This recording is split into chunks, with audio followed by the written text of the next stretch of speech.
السلام علیکم ورحمۃ اللہ۔ سامعین سے گزارش کی جاتی ہے کہ ہمارے چینل اتحاد الانصار میں جن کتابوں کی آڈیو ریکارڈنگ ہوئی ہے انہیں بھی سنیں اور اپنے دوست و احباب میں اسے شیئر کریں۔ آپ کی آسانی کے لیے ان کے لنکس ڈسکرپشن میں دے دیے گئے ہیں، اور ہمارے چینل کو سبسکرائب کرنا نہ بھولیں۔ جزاک اللہ خیر۔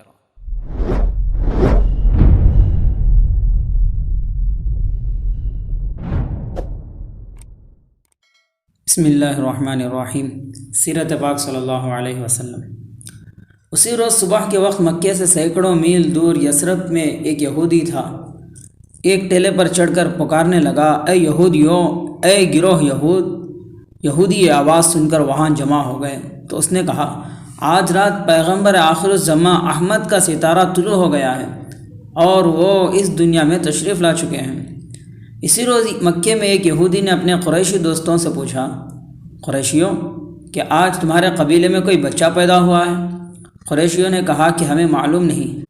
یہودی نے جواب دیا، میں تمہیں بتلاتا ہوں کہ آج دنیا کی آخری امت کا نبی پیدا ہوا ہے۔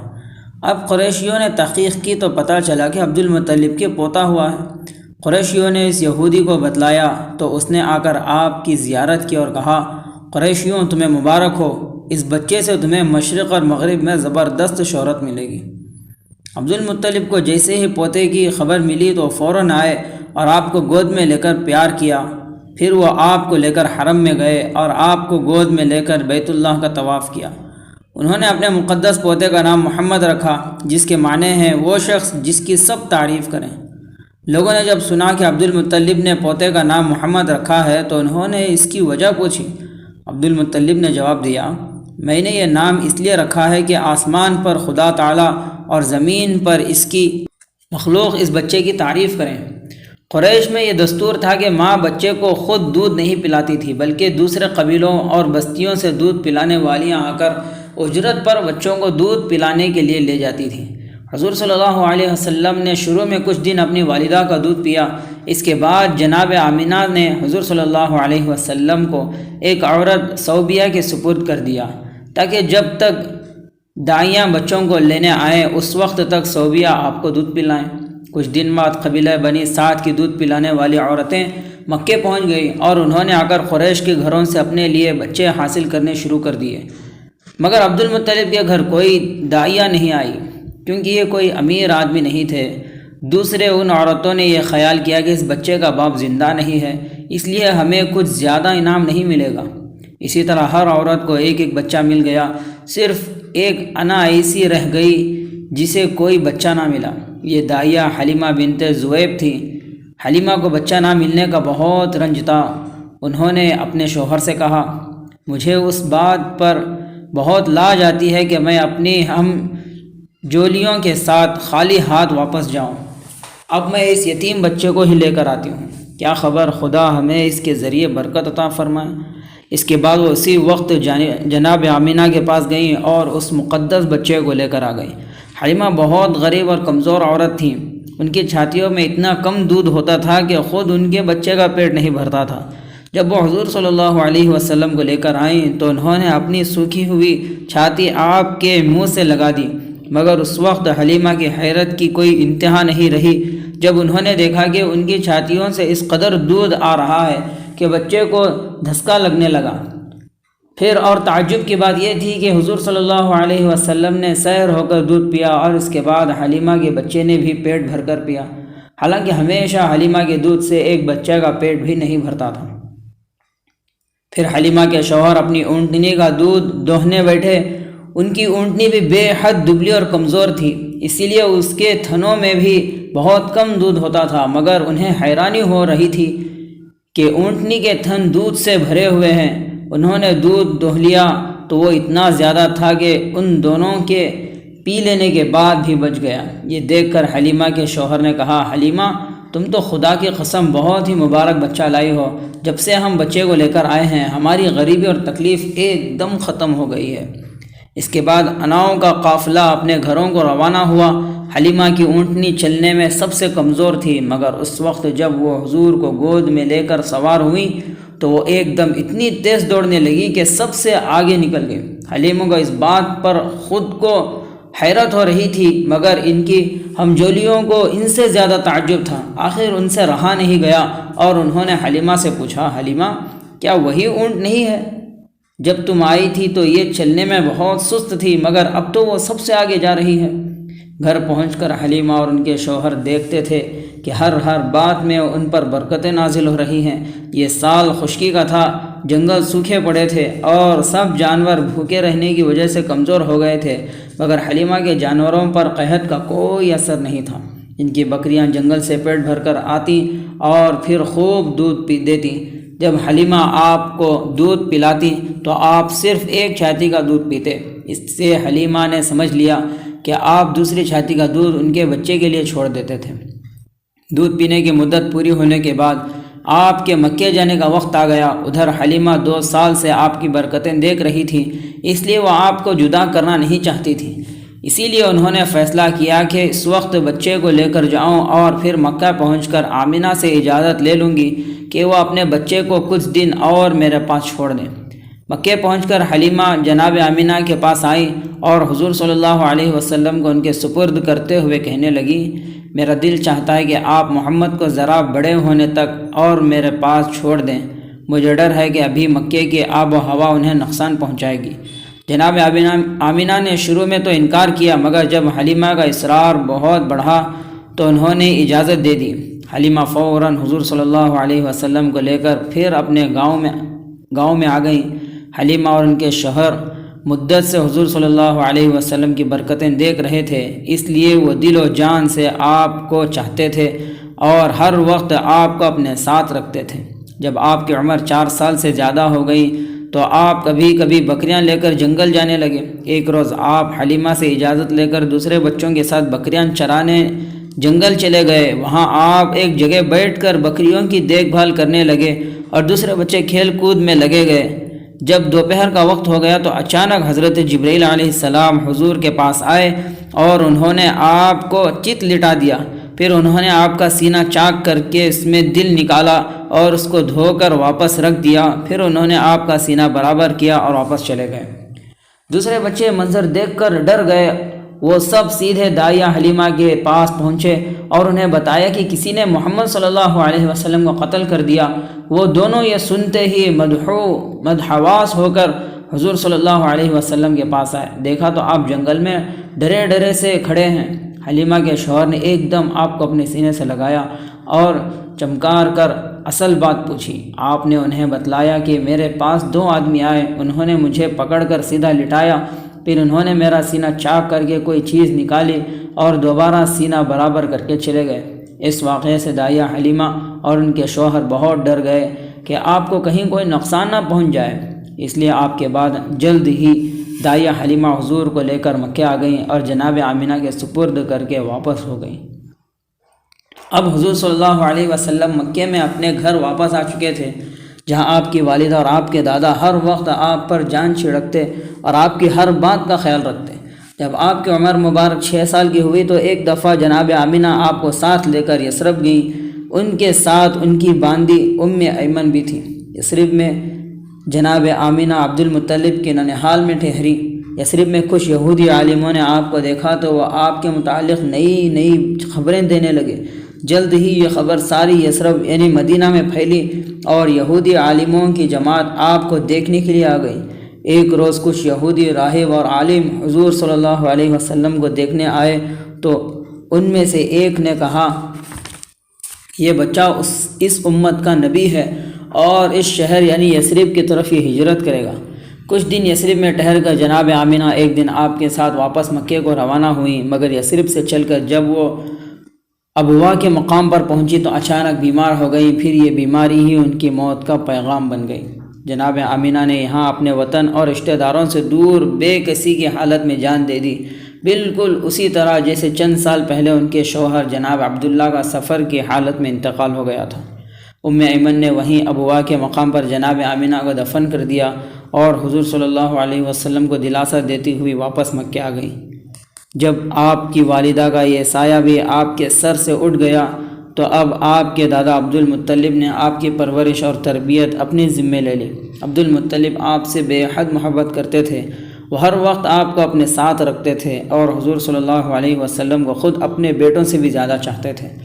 ادھر گھر میں آپ کی خبر گیری اور دیکھ بھال ایمن کرتی تھیں۔ عبد المطلب اکثر انہیں تاکید کیا کرتے تھے کہ میرے بیٹے کی طرف سے کبھی بے پرواہی مت کرنا۔ اسی طرح آپ اپنے دادا کی شفقت اور محبت کی وجہ سے اپنی والدہ کا غم بھول گئے۔ مگر ابھی 2 سال ہی گزرے تھے کہ عبد المطلب بھی اس دنیا سے رخصت ہو گئے۔ اس وقت حضور صلی اللہ علیہ وسلم کی عمر 8 سال کی تھی۔ یہ عمر ایسی تھی کہ آپ غم اور خوشی کو پوری طرح محسوس فرما سکتے تھے۔ اسی لیے عبد المطلب کی وفات کا صدمہ آپ کو بہت زیادہ ہوا۔ اپنے شفیق اور محبت کرنے والے دادا کی موت پر آپ کی آنکھوں میں آنسو آ گئے اور آپ مدت تک انہیں یاد کرتے رہے۔ رسول پاک صلی اللہ علیہ وسلم کے اس دنیا میں تشریف لانے سے پہلے ہی ہر قوم کے عالم اور کاہن آپ کا انتظار کر رہے تھے۔ انہوں نے پچھلے نبیوں کی آسمانی کتابوں میں پڑھا تھا کہ فلاں زمانے میں اور فلاں جگہ ایک زبردست نبی ظاہر ہوں گے جو ساری دنیا کے لیے خدا تعالیٰ کا پیغام لائیں گے۔ ان میں بہت سے عالم تو ایسے تھے جو آپ کا انتظار کر رہے تھے اور تمنا کرتے تھے کہ اس آخری نبی کی شریعت پر چلیں، لیکن کچھ کاہن وغیرہ ایسے تھے جو آپ کے ظہور سے ڈرتے تھے، اس لیے کہ آپ کے آنے کے بعد ان کی عزت کرنے والا کوئی نہ رہے گا۔ جب حضور صلی اللہ علیہ وسلم پیدا ہوئے تو آپ میں وہ ساری نشانیاں موجود تھیں جو آسمانی کتابوں میں لکھی ہوئی تھی۔ اسی لیے جب بھی کوئی کاہن اور عالم آپ کو دیکھتا تھا تو فوراً پہچان لیتا تھا کہ آپ ہی وہ آخری نبی ہیں جن کی خبریں سب دیتے آئے ہیں۔ ایک مرتبہ دائیہ حلیمہ عکاظ کے میلے میں گئیں۔ اس زمانے میں حضور صلی اللہ علیہ وسلم ان کے پاس تھے، اس لیے وہ آپ کو بھی اپنے ساتھ لے گئیں۔ میلے میں ایک بہت بڑا کاہن آیا ہوا تھا۔ وہ بچوں کو دیکھ کر ان کے مستقبل کا حال بتایا کرتا تھا۔ جب اس نے حضور صلی اللہ علیہ وسلم کو دیکھا تو وہ ایک دم چیخنے لگا، قریش کے لوگوں، اے گروہ قریش! لوگ ایک دم اس کے چاروں طرف جمع ہو گئے اور پوچھنے لگے کہ کیا بات ہے۔ کاہن نے ان سے کہا کہ اگر تم اپنی بھلائی چاہتے ہو تو اس بچے کو فوراً قتل کر دو۔ دائیہ حلیمہ نے جو یہ بات سنی تو فوراً وہاں سے حضور کو لے کر چپکے سے نکل گئیں اور تیزی کے ساتھ اپنے گھر کی طرف روانہ ہو گئیں۔ ادھر قریشیوں نے کاہن سے پوچھا کہ وہ کون لڑکا ہے، کہاں ہے؟ کاہن نے کہا کہ وہ ابھی تو یہاں تھا۔ قریشی بغیر سمجھے ہی ادھر ادھر دیکھنے لگے۔ جب انہیں وہاں کوئی بچہ نظر نہیں آیا تو انہوں نے کاہن سے کہا، یہاں تو کوئی لڑکا نہیں ہے، پھر یہ کہ اس کو ہم کس وجہ سے قتل کر دیں؟ کاہن نے بتایا، وہ تم پر غالب آ جائے گا اور تمہارے خداؤں یعنی بتوں اور دین کو مٹا کر رکھ دے گا۔ اب لوگوں نے وہاں آپ کو بہت تلاش کیا مگر اس وقت تک حلیمہ آپ کو لے کر کہیں کی کہیں پہنچ چکی تھی، اس لیے وہ سب تھک ہار کر بیٹھ گئے۔ اسی طرح ایک دفعہ قبیلہ بنی مدلج کے کچھ لوگ مکے آئے۔ اس زمانے میں حضور صلی اللہ علیہ وسلم جناب عبد المطلب کی تربیت میں تھے۔ ان لوگوں نے حضور صلی اللہ علیہ وسلم کو دیکھا تو وہ سب حیران رہ گئے۔ پھر انہوں نے عبد المطلب سے کہا، آپ اس بچے کی خوب حفاظت کیجیے، اس لیے کہ مقام ابراہیم پر حضرت ابراہیم کے قدم کا جو نشان ہے وہ بالکل ایسا ہی ہے جیسا آپ کے اس بچے کا ہے۔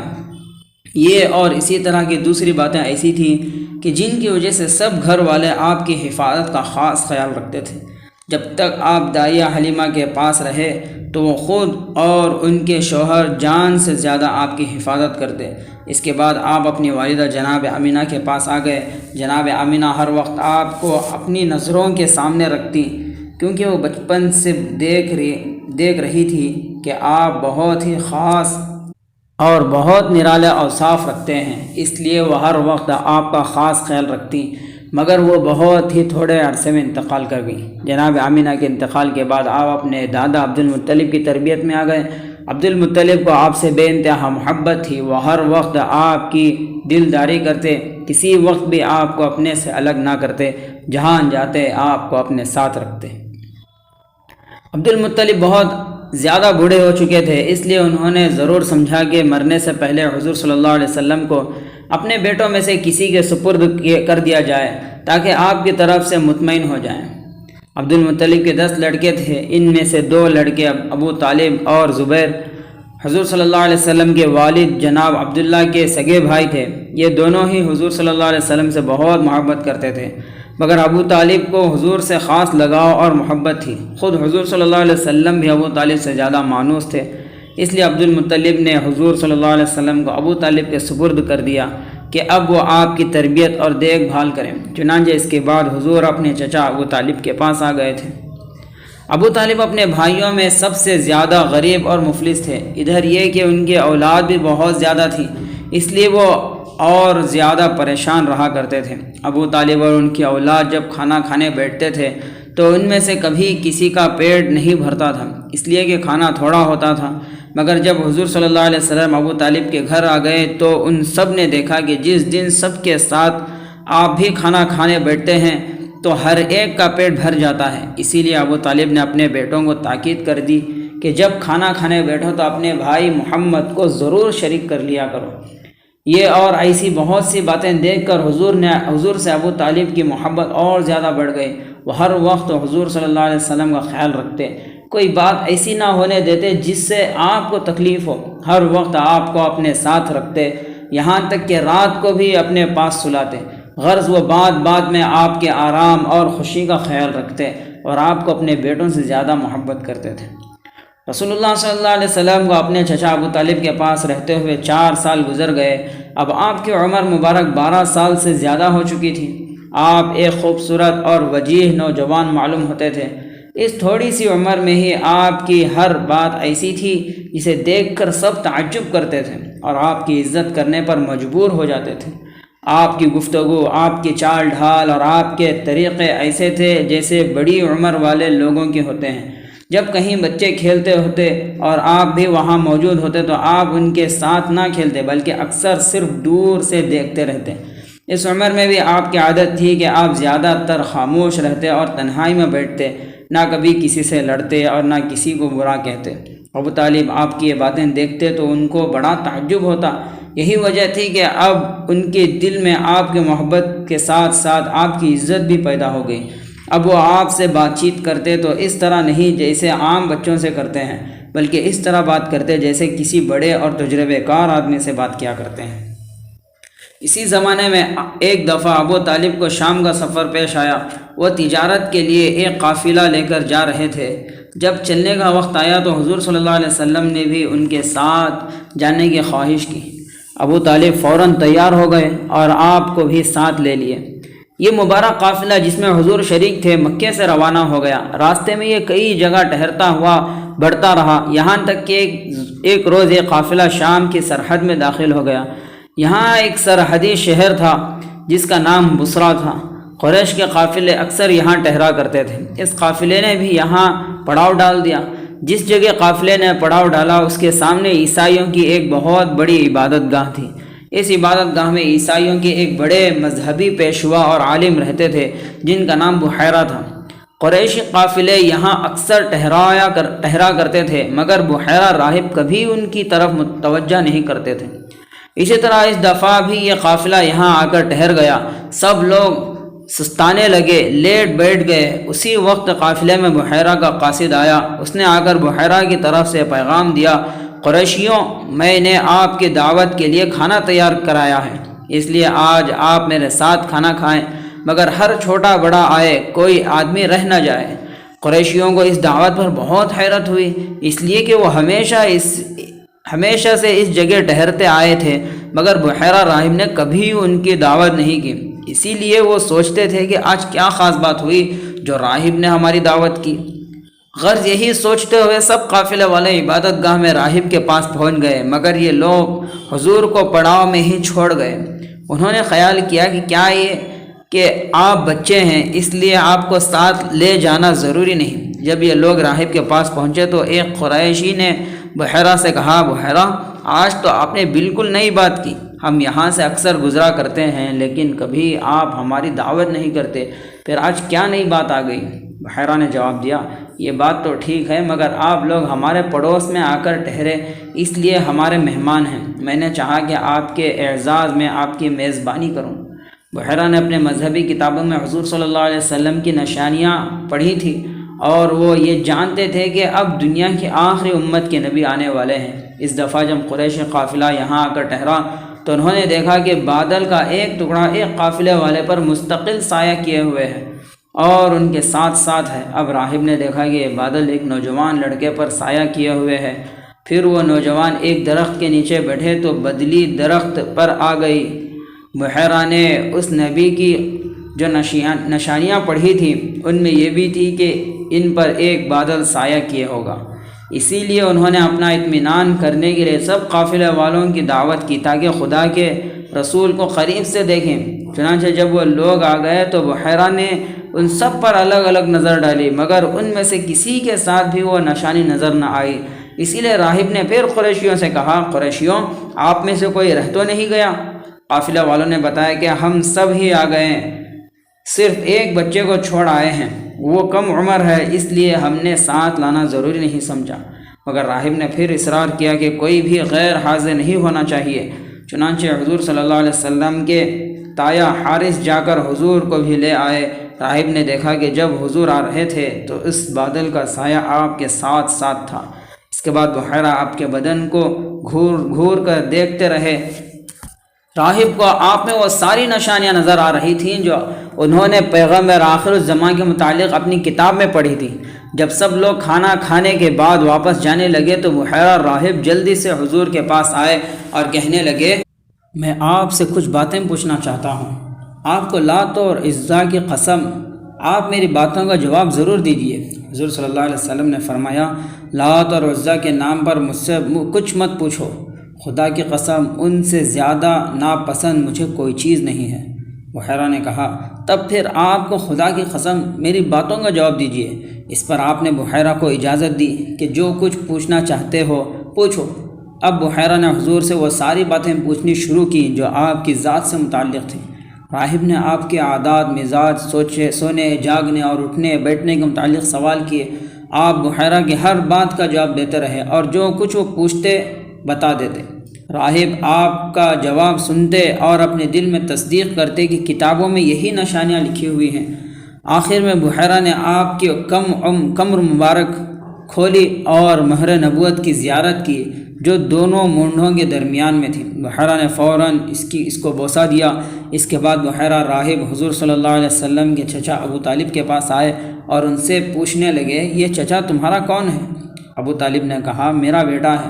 بحیرہ نے انکار میں گردن ہلا کر کہا، ناممکن، یہ ہو ہی نہیں سکتا کہ اس بچے کا باپ زندہ ہو۔ ابو طالب کو بہت حیرت ہوئی، مگر انہوں نے کہا، یہ میرے بھائی کا بیٹا ہے۔ راہب نے پوچھا، اور ان کے باپ؟ ابو طالب نے کہا، ان کا انتقال اس وقت ہی ہو گیا تھا جب یہ اپنی ماں کے پیٹ میں تھے۔ راہب نے کہا، تم ٹھیک کہتے ہو۔ پھر انہوں نے حضور کی والدہ کے متعلق پوچھا کہ وہ زندہ ہیں یا نہیں۔ ابو طالب نے بتایا کہ ان کا بھی انتقال ہو چکا ہے۔ تب بحیرہ نے ابو طالب سے کہا، سچ کہتے ہو، بس اب جاؤ اور اپنے بھتیجے کو فوراً ان کے وطن پہنچا دو، مگر ان کو ہمیشہ یہودیوں سے بچائے رکھنا، ورنہ خدا کی قسم اگر ان پر ان کی نظر پڑ گئی اور میری طرح وہ بھی ان کو پہچان گئے تو وہ ان کی جان کے دشمن بن جائیں گے، اس لیے کہ تمہارا یہ بھتیجا نہایت عظیم اور اونچے مرتبے کا انسان ہے۔ یہ سمجھ لو کہ میں نے تمہیں نصیحت کر کے اپنا فرض پورا کر دیا، بس اب فوراً انہیں لے کر واپس چلے جاؤ۔ ابو طالب خود بھی دیکھتے تھے کہ ان کے بھتیجے عام بچوں جیسے نہیں ہیں، بلکہ وہ بہت ہی خاص خوبیوں کے مالک ہیں، اسی لیے وہ سمجھ گئے کہ بحیرہ راہب ٹھیک کہہ رہے ہیں۔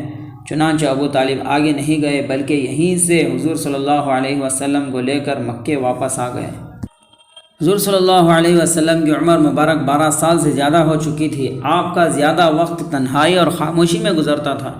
اس عمر میں سب بچے کھیل کود میں اپنا وقت خراب کرتے ہیں، مگر آپ کو یہ بات پسند نہیں آتی تھی کہ اپنے ہم جولیوں کے ساتھ کھیل کود میں اپنا وقت خراب کریں، بلکہ آپ کو اس چھوٹی سی عمر میں بھی سب سے زیادہ یہ بات پسند تھی کہ آپ تنہائی میں خاموش بیٹھ جائیں اور اس کائنات اور ایک ایک ذرے پر غور فرمائیں اور پھر اس کائنات کے پیدا کرنے والے کو پہچاننے کی کوشش کریں۔ وہ کون ہے اور کہاں ہے؟ کیا اس پتھر کی بے جان تصویروں میں یا ایسی ذات جو نظروں سے اوجھل ہے اور ہر جگہ موجود ہے؟ آپ کے دل نے کبھی اس بات کو قبول نہیں کیا کہ پتھر کے ان بتوں میں کوئی طاقت ہے، کسی کو مارنے کی یا جلانے کی، بیمار ڈالنے کی یا صحت دینے کی، بھوکا مارنے کی یا روزی دینے کی؟ آپ کے دل میں بچپن ہی سے یقین پیدا ہو گیا تھا کہ یہ بت، یہ تصویریں، یہ لات و عزا اور حبل کی مورتیاں لغو اور بے اصل ہیں، بیکار اور بے جان ہیں، یہ خود اپنے نفع نقصان سے بھی بے بس ہیں۔ آدمی کے ہاتھ سے گھڑی ہوئی یہ تصویریں عبادت کے لائق نہیں ہو سکتی، مگر آپ دیکھتے کہ آپ کی قوم کے لوگ انہی بے جان مورتیوں کو پوجتے ہیں۔ وہ ان بے بس اور من گھڑت تصویروں کے سامنے اپنے سر جھکاتے ہیں۔ سب بڑے اور چھوٹے، امیر اور غریب، آقا اور غلام انہی بتوں کو سجدہ کرتے ہیں۔ وہ سب ان پتھر کے ٹکڑوں کو ہی سب کچھ سمجھتے ہیں۔ اس وقت آپ کا دل ان لات و عزیٰ کے خلاف غصے اور نفرت سے بھر جاتا۔ آپ کا قلب گواہی دیتا کہ یہ سب گمراہ ہیں، بھٹکے ہوئے ہیں، یہ سیدھے راستے سے ہٹ گئے ہیں، مگر سیدھا راستہ کون سا ہے اور کدھر ہے؟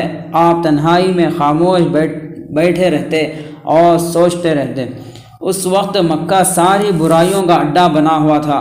کوئی برائی اور خراب عادت ایسی نہیں تھی جو مکے والوں میں نہ ہو۔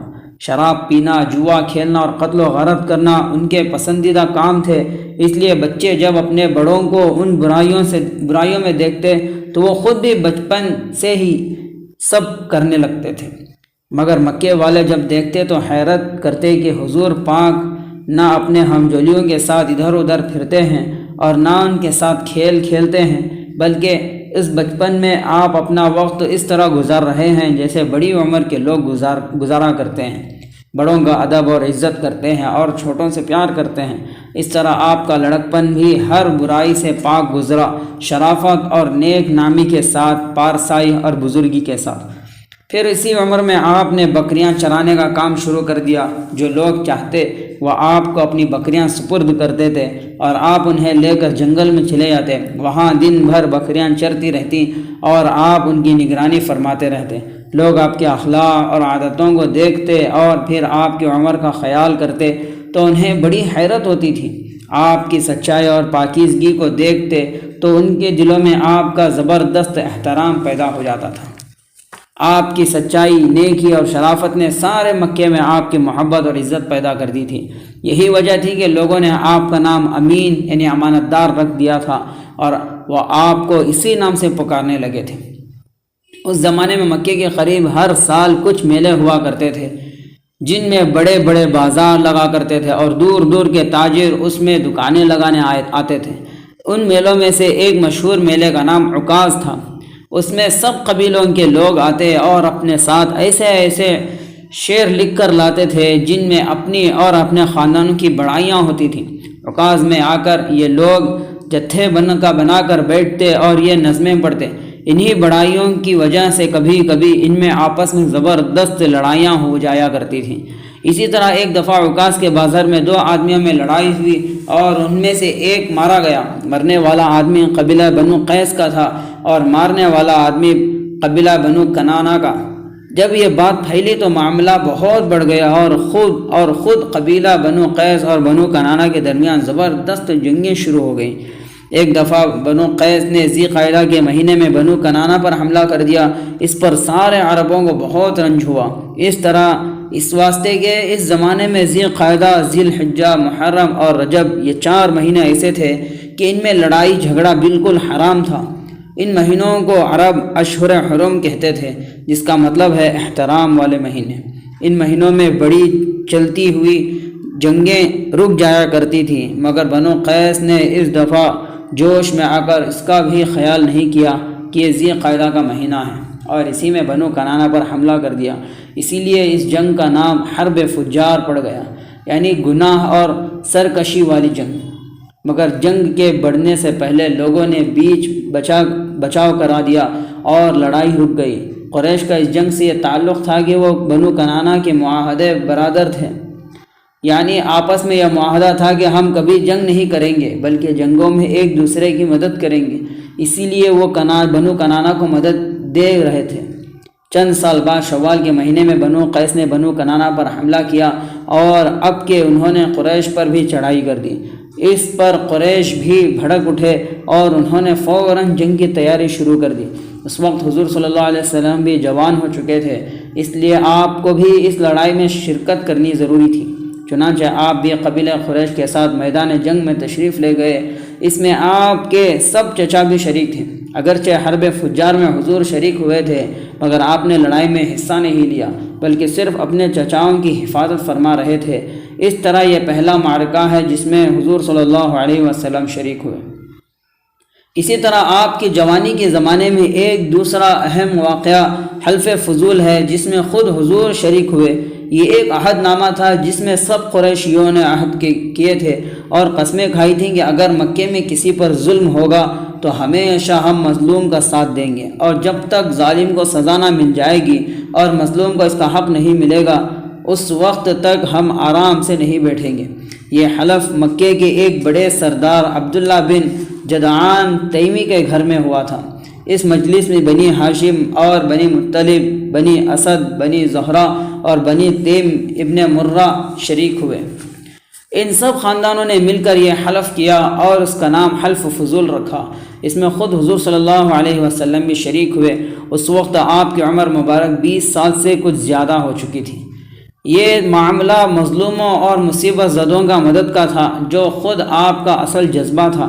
آپ ہمیشہ غریبوں اور مصیبت زدوں کے دکھ درد میں کام آتے تھے، اسی لیے آپ نے بڑھ بڑھ کر اس مجلس میں حصہ لیا۔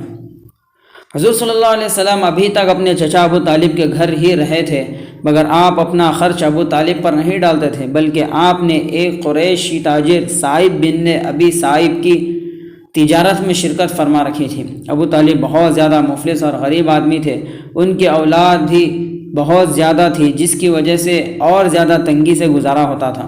ایک روز حضور صلی اللہ علیہ وسلم کے پاس آئے اور کہنے لگے، بھتیجے، تم جانتے ہو کہ میں بہت غریب آدمی ہوں اور آج کل بہت سخت وقت گزر رہا ہے۔ ہمارے پاس نہ تو مال ہے جس سے کچھ وقت کاٹ سکیں اور نہ کوئی تجارت ہے۔ اب پتہ چلا ہے کہ تمہارے قوم کا ایک تجارتی قافلہ شام جا رہا ہے۔ خدیجہ بنت خویلد بھی تمہاری قوم کے لوگوں کو اپنا مال دے کر بھیج رہی ہے۔ وہ لوگ اس کا مال فروخت کریں گے اور اس سے فائدہ اٹھائیں گے۔ اب اگر تم بھی جانا چاہو گے تو وہ دوسروں سے پہلے تمہیں بھیجنے پر راضی ہو جائیں گی، اس لیے کہ تمہاری نیکی اور سچائی کی شہرت اس نے بھی سن رکھی ہے۔ میں تمہیں یہودیوں کے ڈر سے شام نہیں بھیجنا چاہتا تھا، مگر اب اس کے سوا کوئی بھی چارہ نہیں۔ حضور صلی اللہ علیہ وسلم چچا کی اس خواہش پر راضی ہو گئے، مگر آپ نے فرمایا شاید وہ خود مجھے اس معاملے میں بلائیں۔ اس کے بعد ابو طالب چلے گئے۔ خدیجہ بنت خویلد مکے کی ایک بہت مالدار اور نہایت شریف خاتون تھیں۔ یہ بیوہ تھیں، انہوں نے 2 شادیاں کی، مگر دونوں شوہر انتقال کر گئے اور ان کی تمام دولت خدیجہ بنت خویلد کو مل گئی۔ اس کے بعد انہوں نے شادی نہیں کی اور اپنی تجارت اور دولت کے انتظام میں لگ گئے۔ یہ مکے کے بہت اونچے خاندان کی عورت تھیں اور اس قدر پاک باز اور نیک تھیں کہ لوگ ان کو طاہرہ یعنی پاک باز کے لقب سے پکارتے تھے۔ خدیجہ بنت خویلد مالداری اور نیکی کے ساتھ ساتھ نہایت خوبصورت اور ذہین بھی تھیں۔ ان ساری خوبیوں کی وجہ سے مکے کے تمام بڑے بڑے لوگ چاہتے تھے کہ وہ ان کے ساتھ نکاح کر لیں، چنانچہ وہ لوگ چاہتے تھے کہ وہ ان کے ساتھ انکار کر دیتی تھیں، اس لیے کہ اب انہوں نے شادی نہ کرنے کا ارادہ کر لیا تھا اور اپنی تجارت اور کاروبار کا انتظام خود ہی کرتی تھیں۔ اما خدیجہ رضی اللہ عنہا ہر سال کچھ لوگوں کو اپنا مال دے کر تجارت کے لیے شام وغیرہ بھیجا کرتی تھیں۔ وہ لوگ جو کچھ نفع کما کر لاتے، خدیجہ رضی اللہ عنہا اس میں سے طے شدہ حصہ ان کو دے دیتی تھی۔ اس سال بھی وہ اپنا مال دے کر لوگوں کو شام بھیج رہی تھیں۔ جب یہ بات ابو طالب کو معلوم ہوئی تو انہوں نے حضور صلی اللہ علیہ وسلم سے آ کر کہا کہ آپ بھی خدیجہ کا مال لے کر چلے جائیں اور نفع اٹھائیے۔ حضور صلی اللہ علیہ وسلم اس پر تیار ہو گئے اور فرمایا کہ اگر خدیجہ نے مجھے بھیجنے کے لیے بلایا تو میں مل لوں گا۔ یہ بات کسی نے حضرت خدیجہ سے جا کر کہہ دی کہ ابو طالب اپنے بھتیجے امین کو بھیجنا چاہتے ہیں۔ خدیجہ فوراً تیار ہو گئیں، اس لیے کہ آج کل مکے کا ہر بچہ بڑا حضور صلی اللہ علیہ وسلم کی نیکی اور سچائی کے گن گاتا تھا۔ اس وقت حضور صلی اللہ علیہ وسلم کی عمر مبارک 25 سال کی تھی۔ یہ وہ وقت تھا جب کوئی بھی شخص اپنا آپ کا نام نہیں لیتا تھا، بلکہ آپ کی سچائی اور امانت داری کی وجہ سے آپ کا نام ہی امین پڑ گیا تھا۔ حضرت خدیجہ رضی اللہ عنہا نے فوراً حضور صلی اللہ علیہ وسلم کو اپنے پاس بلایا اور کہا، میں نے آپ کی سچائی، امانت داری اور نیکی کی شہرت سنی ہے، اس لیے میں آپ کو اپنا تجارتی مال دے کر بھیجنا چاہتی ہوں اور جتنا نفع دوسروں کو دیتی ہوں آپ کو اس سے دگنا دوں گی۔ حضور صلی اللہ علیہ وسلم نے اسے قبول فرما لیا اور جا کر ابو طالب کو یہ بات بتائی۔ ابو طالب نے کہا، اس رزق کا اللہ تعالیٰ نے تمہارے لیے انتظام فرمایا ہے قافلے کے چلنے کا وقت آیا تو حضرت خدیجہ نے اپنے غلام میسرہ کو آپ کے ساتھ کیا اور اس سے کہا کہ محمد صلی اللہ علیہ وسلم کی کسی بات میں خلاف ورزی مت کرنا بلکہ ان کی رائے پر چلنا۔ ادھر حضور صلی اللہ علیہ وسلم روانہ ہوئے تو آپ کے سب چچا آپ کو رخصت کرنے کے لیے کچھ دور تک آئے۔ انہوں نے قافلے والوں کو خاص تاکید کی کہ وہ سب حضور کی حفاظت کا پورا خیال رکھیں۔ اس کے بعد یہ مبارک قافلہ روانہ ہوا۔ پہلے کی طرح اس دفعہ بھی آپ پر ایک بدلی نے سایہ کر لیا تاکہ آپ دھوپ کی سختی سے محفوظ رہیں۔ قافلہ مکے سے روانہ ہو کر کئی جگہ ٹھہرتا ہوا ایک روز شام میں داخل ہو گیا اور وہاں بصرہ کے بازار میں جا کر ٹھہرا۔ وہیں قریب ہی ایک درخت تھا۔ حضور صلی اللہ علیہ وسلم آرام فرمانے کے لیے اس درخت کے نیچے بیٹھ گئے۔ جس جگہ قافلہ ٹھہرا تھا وہاں سے قریب ہی ایک بہت بڑا گرجا تھا جس میں ایک بوڑھا راہب رہتا تھا۔ اس کا نام نستور تھا۔ جب راہب کو معلوم ہوا کہ سامنے قافلہ آ کر ٹھہرا ہے تو وہ باہر نکل آیا اور سیدھا میسرہ غلام کے پاس گیا۔ میسرہ پہلے بھی کئی دفعہ یہاں آ چکے تھے، اس لیے وہ اور راہب ایک دوسرے کو جانتے تھے۔ نستور نے حضور صلی اللہ علیہ وسلم کو درخت کے نیچے بیٹھے دیکھا تو اس لیے اس نے حیرت کے ساتھ میسرہ سے پوچھا، میسرہ یہ درخت کے نیچے کون بیٹھا ہے؟ میسرہ نے کہا، اہل حرم میں کے ایک قریشی نوجوان۔ نستور نے جواب دیا، اس درخت کے نیچے نبی کے سوا کوئی نہیں بیٹھا ہے۔ پھر راہب نے میسرہ کو کچھ نشانیاں بتلائیں اور پوچھا کہ یہ علامتیں اس نوجوان میں پائی جاتی ہیں یا نہیں۔ میسرہ نے اقرار کیا کہ ہاں یہ نشانیاں ان میں موجود ہیں۔ نستور راہب کو یہ سن کر یقین ہو گیا اور انہوں نے کہا، یہ وہی ہیں، یہی پیغمبر آخر الزماں ہیں، کاش میں ان کے ظہور کا زمانہ پاؤں۔ اس کے بعد نستور راہب نے حضور کے پاس آ کر مہر نبوت دیکھی اور گواہی دی کہ آپ وہی نبی ہیں جن کا تورات میں ذکر ہے۔ میسرہ ان باتوں کو دیکھ کر حیران ہو رہے تھے۔ ادھر بصرہ کے بازار میں حضور صلی اللہ علیہ وسلم نے جس طرح مال کا لین دین کیا اور تاجروں سے معاملات فرمائے وہ ایسے تھے جیسے بہت زیادہ تجربہ کار آدمی کیا کرتے ہیں۔ یہی وجہ تھی کہ اس سفر میں جس قدر نفع حاصل ہوا اتنا کبھی نہیں ہوا تھا۔ چنانچہ میسرہ نے حضور صلی اللہ علیہ وسلم سے کہا کہ محمد، ہم 40 سال سے خدیجہ کے لیے تجارت کر رہے ہیں مگر ہم کبھی اتنا نفع نہیں حاصل کر سکے جتنا آپ کے ذریعے سے ہوا ہے۔ میسرہ آپ کی دیانت داری اور خوش اخلاقی دیکھتے تھے اور ادھر نستور راہب کی باتیں یاد کرتے تھے۔ ان سب چیزوں کی وجہ سے ان کے دل میں آپ کی بے حد محبت اور عزت پیدا ہو گئی، یہاں تک کہ اب ان کی باتوں سے ایسا لگتا تھا کہ جیسے وہ خود حضور صلی اللہ علیہ وسلم کے ہی غلام ہوں۔ حضور نے اس سفر میں بے حد نفع حاصل کیا جس سے حضرت خدیجہ رضی اللہ عنہا کی تجارت کو خوب ترقی ہوئی۔ آپ نے بہت سا مال فروخت کیا اور بہت سا خریدا۔ اب واپسی کا وقت آ گیا تھا، اس لیے آپ زبردست منافع لے کر قافلے کے ساتھ مکے کو روانہ ہوئے۔ آخر چلتے چلتے قافلہ مر زہران تک پہنچ گیا۔ یہ مکے اور عصفان کے بیچ میں ایک جگہ تھی۔ یہاں پہنچ کر میسرہ نے حضور صلی اللہ علیہ وسلم سے کہا، آپ آگے جا کر مجھ سے پہلے مکہ پہنچ جائیں اور حضرت خدیجہ کو اس زبردست منافع کی خوشخبری سنائیے جو آپ کے ذریعہ حاصل ہوئی ہے۔ چنانچہ حضور صلی اللہ علیہ وسلم میسرہ کو سامان کے ساتھ چھوڑ کر تیزی کے ساتھ مکے کی طرف روانہ ہوئے اور دوپہر کے وقت مکے میں داخل ہو گئے۔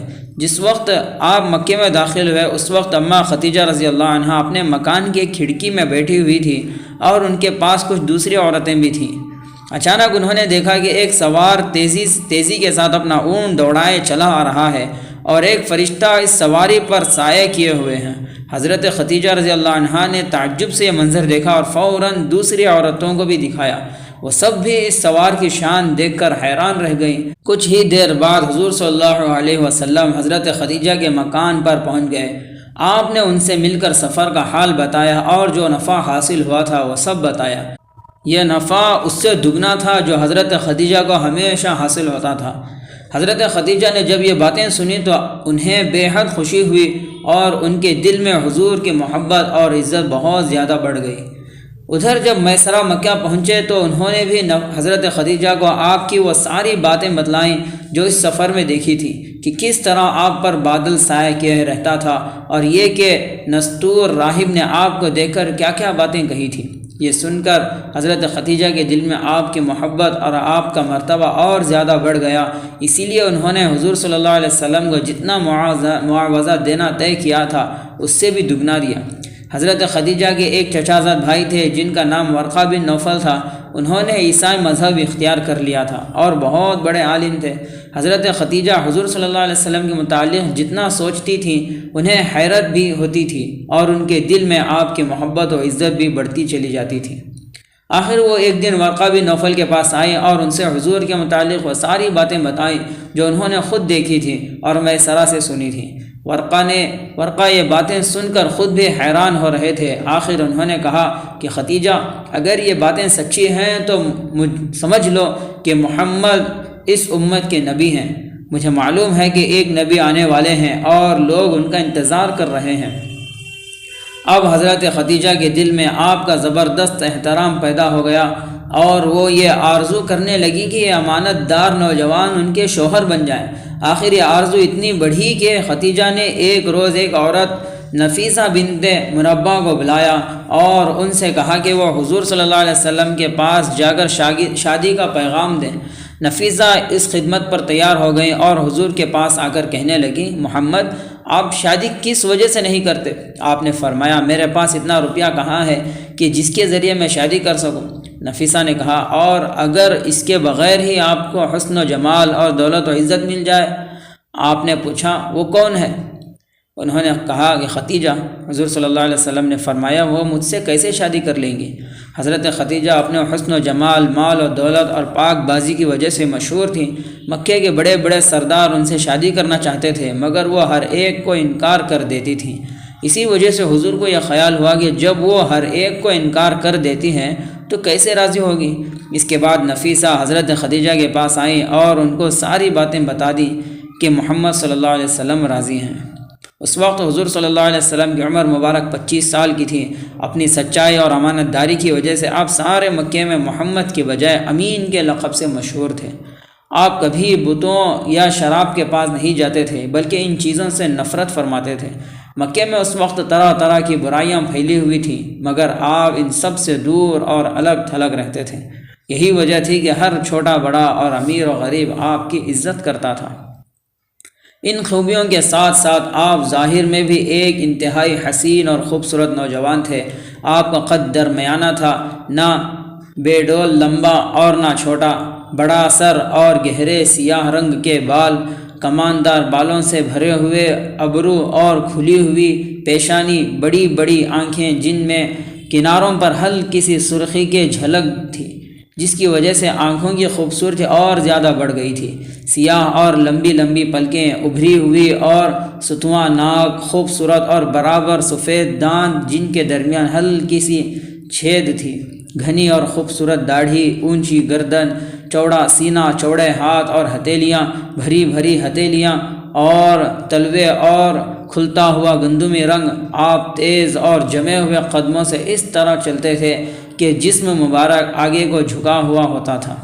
آپ کے چہرے مبارک پر ایسی نرمی اور ملائمت رہتی تھی جو ہر دیکھنے والے کو آپ کی طرف کھینچ لیتی تھی۔ آپ خوش آمد اور جھوٹی تعریف سے ہمیشہ دور رہتے، صرف سچی بات زبان پر لاتے، مگر آپ کی باتوں میں ایسی مٹھاس اور محبت ہوتی تھی کہ ملنے والا ایک دفعہ کے بعد ہمیشہ کے لیے آپ کا شیدائی ہو کر رہ جاتا تھا۔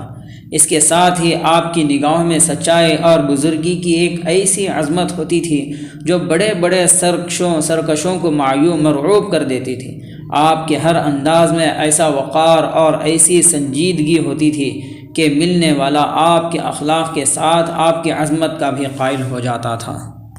یہی وجہ تھی کہ حضرت خدیجہ رضی اللہ عنہا آپ کی شیدائی ہو گئیں۔ یہی حضرت خدیجہ تھیں جن سے قریش کے بڑے بڑے سرداروں اور امیروں نے شادی کرنی چاہی لیکن انہوں نے انکار کر دیا، مگر اب وہی حضرت خدیجہ حضور کے پاس خود اپنا رشتہ بھجوا رہی تھیں۔ جب رشتے کی بات پکی ہو گئی اور وقت اور دن طے ہو گیا تو حضور صلی اللہ علیہ وسلم وقت مقررہ پر اپنے چچاؤں کے ساتھ حضرت خدیجہ کے گھر تشریف لے گئے۔ ابو طالب نے نکاح پڑھا اور قریش کی یہ طاہرہ قریش کے امین سے بیاہی گئیں۔ ابھی تک حضور صلی اللہ علیہ وسلم اپنے چچا ابو طالب کے گھر ہی رہتے تھے، مگر اب آپ حضرت خدیجہ کے مکان پر تشریف لے گئے اور یہیں رہنے لگے۔ شادی کے بعد حضرت خدیجہ کا بڑا مقصد حضور صلی اللہ علیہ وسلم کی خوشی اور آرام تھا۔ حضور صلی اللہ علیہ وسلم کو تنہائی اور سکون پسند تھا، اور ایسی جگہ یہاں شور اور ہنگامہ نہ ہو۔ حضرت خدیجہ اپنی طاقت بھر ان باتوں کا پورا خیال رکھتیں اور اس کوشش میں رہتیں کہ آپ کو کوئی تکلیف نہ ہونے پائے۔ انہوں نے اپنی تمام دولت اور روپیہ پیسہ حضور کے لیے وقف کر دیا، مگر خود حضور صلی اللہ علیہ وسلم نے بغیر اپنی محنت کے ان کے مال پر نہ کبھی نظر رکھی اور نہ اسے استعمال کیا، بلکہ آپ نے یہ کیا کہ اب تک تمام کاروبار کا انتظام حضرت خدیجہ رضی اللہ عنہا کرتی تھیں۔ شادی کے بعد یہ انتظام آپ نے خود سنبھال لیا۔ آپ نے اس طرح سے معاملات کیے کہ حضرت خدیجہ کا نفع بہت سے بھی کئی زیادہ ہو گیا۔ حضور بھی حضرت خدیجہ کے ساتھ بہت اچھا معاملہ فرماتے، ان کے حقوق کا پورا خیال کرتے۔ آپ کو تنہائیوں میں جا کر بیٹھنا اور وہاں سکون کے ساتھ سوچ بچار اور غور و فکر کرنا پسند تھا، مگر اس کے ساتھ آپ حضرت خدیجہ کے پاس بھی آ کر بیٹھتے، ان سے باتیں کرتے، ان سے تجارت کا انتظام فرماتے اور ان معاملوں میں ہمیشہ ان سے مشورہ کرتے تھے۔ اگرچہ اس وقت سارے عرب میں بت پرستی پھیلی ہوئی تھی اور خاص بیت اللہ میں سینکڑوں بت رکھے ہوئے تھے، مگر پھر بھی عرب بیت اللہ کی بہت زیادہ عزت کرتے تھے۔ اس وقت بھی وہ کعبہ کو اللہ کا گھر سمجھتے تھے اور اس کا طواف کرتے تھے۔ بیت اللہ شریف حضرت ابراہیم علیہ السلام نے تعمیر کیا تھا، جس کو اب ہزاروں برس گزر چکے تھے۔ اتنا وقت گزر جانے کی وجہ سے کعبے کی دیواریں بہت زیادہ خراب اور کمزور ہو گئی تھی۔ پھر اسی زمانے میں مکے میں ایک سیلاب آیا۔ بیت اللہ شریف چونکہ نیچائی میں تھا، اس لیے پہاڑوں پر سے بارش کا سارا پانی آ کر کعبے میں جمع ہو گیا۔ اس سے دیواریں اور بھی زیادہ کمزور اور خراب ہو گئیں، یہاں تک کہ ان کے گرنے کا ڈر ہونے لگا۔ اس سے مکے والوں کو سخت فکر ہوا اور انہوں نے مشورہ کر کے طے کیا کہ کعبے کی نئی تعمیر کرنی چاہیے۔ انہوں نے یہ بھی طے کیا کہ نئی تعمیر میں ایک تو دیواریں اب سے زیادہ اونچی بنائیں اور دوسرے کہ کعبے پر چھت ڈالیں اور اندر جانے کا دروازہ اتنا اونچا کر دیں کہ بغیر سیڑھی کے کوئی اندر نہ جا سکے۔ آخر یہ طے ہو گیا کہ کعبے کی دیواریں گرا کر نئی دیواریں اٹھائی جائیں۔ کعبے کی تعمیر کا کام بہت زیادہ عزت اور خوش نصیبی کی بات تھی اور ہر شخص اس میں شریک ہونا چاہتا تھا، اس لیے انہوں نے یہ طے کیا کہ کعبے کی چاروں دیواروں کا کام سب خاندانوں میں بانٹ دیا جائے۔ کچھ خاندانوں نے دائیں طرف کی دیوار اپنے لیے طے کر لی تو کچھ نے بائیں کی طرف۔ اسی طرح کچھ خاندانوں کے حصے میں سامنے کی دیوار آئی اور کچھ کے حصے میں پشت کی دیوار۔ اس کے بعد سب لوگوں نے بڑے جوش و خروش سے پہلے اینٹیں پتھر لانے کا کام شروع کر دیا۔ اس وقت حضور صلی اللہ علیہ وسلم کی عمر مبارک 35 سال کی تھی۔ آپ نے بھی کعبے کی تعمیر میں کام میں بڑھ چڑھ کر حصہ لیا اور سب کے ساتھ اینٹیں اور پتھر ڈھو کر لائے۔ اس تعمیر میں عمارتی لکڑی وغیرہ کی بھی ضرورت تھی تاکہ کعبے کی تعمیر خوب مضبوط اور عمدہ ہو، مگر ان کے سامنے یہ شکل مشکل تھی کہ یہ سامان کہاں سے آئے۔ ابھی وہ اس الجھن میں تھے کہ انہیں معلوم ہوا کہ جدہ کے ساحل پر ایک جہاز آ نکلا ہے جس پر عمارتی لکڑی لدی ہوئی ہے۔ ولید بن مغیرہ ایک قریشی سردار تھا، وہ یہ سن کر سیدھا جدہ پہنچا اور جہاز والے سے ملا۔ اس شخص کا نام باقوم تھا، یہ خود بہت اچھا معمار بھی تھا۔ مغیرہ نے باقوم سے بات کر کے اس سے لکڑی بھی لے لی اور اس سے اس پر بھی تیار کر لیا کہ وہ ان کے ساتھ مکے جا کر تعمیر کے کام میں ان کی مدد کریں۔ اس طرح مکے والوں کی مشکل بھی حل ہو گئی۔ جب یہ سب کام پورے ہو گئے تو اب کعبے کی پرانی دیوار گرانے کا نمبر آیا، مگر اب کسی کو اس کی ہمت نہیں ہو رہی تھی کہ وہ دیوار توڑنے میں پہل کریں، کیونکہ وہ ڈرتے تھے کہ کہیں خدا ہم سے ناراض نہ ہو جائے۔ آخر پھر ولید بن مغیرہ آگے آیا اور اس نے کہا کہ دیوار گرا کر تم اس کی مرمت کرنا چاہتے ہو یا اسے ختم کرنا چاہتے ہو؟ لوگوں نے کہا نہیں، ہم تو اس کی مرمت کرنا چاہتے ہیں۔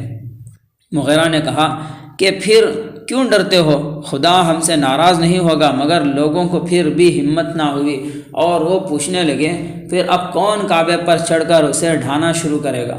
مغیرہ نے کہا میں چڑھوں گا اور ڈھانے میں پہل کروں گا۔ اس کے بعد مغیرہ نے کدال اٹھائی اور وہ کعبے پر چڑھ گیا۔ ڈھانے کا کام شروع کرنے سے پہلے اس نے خدا سے دعا کی، یا اللہ ہمیں ہر مصیبت سے بچا، اس لیے کہ ہم بھلائی کی نیت سے کام کر رہے ہیں۔ اس کے بعد مغیرہ نے کدال ماری اور حجر اسود کی طرف سے کچھ حصہ توڑ ڈالا۔ دوسرے لوگوں کو اب بھی اطمینان نہیں ہوا، انہوں نے کام نہیں شروع کیا، بلکہ وہ کہنے لگے ہم رات بھر انتظار کریں گے، اگر دیوار ڈھانے کے بدلے مغیرہ پر اللہ تعالیٰ نے اپنا غضب نازل کیا تو ہم یہ تعمیر نہیں کریں گے بلکہ اسے یوں ہی چھوڑ دیں گے، اور اگر مغیرہ کو کچھ نہ ہوا تو سمجھیں گے کہ خدا ناراض نہیں ہوا، پھر ہم بھی دیواریں ڈھانا شروع کر دیں گے۔ اسی طرح اس دن بھی کام بند ہو گیا اور لوگ انتظار کرتے رہے کہ مغیرہ کا کیا حشر ہوتا ہے۔ آخر رات گزر گئی، صبح کو دیکھا تو مغیرہ بالکل اچھا بھلا موجود ہے۔ اب سب کو اطمینان ہو گیا اور وہ سمجھ گئے کہ خدا تعالیٰ ان کے اس ارادے سے ناخوش نہیں ہے۔ اب لوگوں نے خوشی خوشی کعبے کو توڑنا شروع کر دیا، یہاں تک کہ وہ بنیاد آ گئی جہاں سے حضرت ابراہیم علیہ السلام نے تعمیر شروع کی تھی۔ یہاں سے اب نئی دیواریں اٹھانی شروع کیں۔ اس کام میں باقوم اور ایک قبطی بڑھئی بھی ان کی مدد کرتے رہے۔ آخر کچھ دنوں میں دیواریں کافی اونچی اٹھ گئیں اور اب حجر اسود کو اس کی جگہ لگانے کا وقت آ گیا۔ اس پر پھر مکے والوں میں جھگڑا ہو گیا، کیونکہ حجر اسود کو اس کی جگہ پر رکھنا بہت بڑی سعادت اور عزت تھی، اس لیے ہر شخص یہی کہتا تھا کہ یہ عزت میں حاصل کروں گا۔ سب کام بند ہو گئے اور لوگ آپس میں جھگڑنے لگے۔ ہوتے ہوتے یہ بات اتنی بڑھ گئی کہ تلواریں نکل آئیں اور لوگ ایک دوسرے کے خون کے پیاسے ہو گئے۔ بنی عبد الدار اور بنی عدی نے اس جھگڑے کو اور زیادہ بڑھا دیا اور دونوں خاندانوں نے مل کر عہد کیا کہ جو خاندان بھی حجر اسود لگانے کی کوشش کرے گا ہم اس سے جنگ کریں گے۔ یہاں تک کہ بنی عبد الدار ایک برتن میں خون بھر کر لائے اور اس میں دونوں خاندانوں نے اپنے ہاتھ ڈبوئے اور قسمیں اور حلف لیے کہ جو بھی آئے گا ہم اسے موت کی گھاٹ اتار دیں گے۔ جب معاملہ اتنا بڑھ گیا تو آخر ایک شخص ابو امیہ بن مغیرہ کھڑا ہوا۔ یہ اس وقت قریش میں سب سے زیادہ بوڑھا آدمی تھا اور سب لوگ اس کی بے حد عزت کرتے تھے۔ اس نے حرم میں کھڑے ہو کر کہا، قریش کے لوگوں تم آپس میں مت لڑو، بلکہ یہ کرو کہ جو شخص بھی اب باب صفا یعنی حرم کا دروازے سے حرم میں داخل ہو اس سے فیصلہ کراؤ، جو کچھ بھی وہ فیصلہ کر دے اسے سب قبول کر لو۔ سب لوگوں کو یہ رائے بہت پسند آئی اور وہ اس پر تیار ہو گئے۔ اس کے بعد لوگوں نے دیکھا کہ سب سے پہلے باب صفا سے حضور صلی اللہ علیہ وسلم داخل ہوئے۔ لوگ آپ کو دیکھتے ہی خوش ہو گئے اور پکار کر کہنے لگے، امین امین، ہم ان کے فیصلے سے خوش ہیں۔ جب حضور قریب پہنچے تو سب نے آپ کو معاملہ سمجھایا۔ آپ نے پورے غور سے ساری بات سنی اور پھر فرمایا کہ ایک کپڑا لے کر آؤ۔ فوراً کچھ لوگ ایک چادر لے آئے۔ آپ نے چادر بچھائی اور حجر اسود کو اپنے ہاتھ سے اٹھا کر اس میں رکھا۔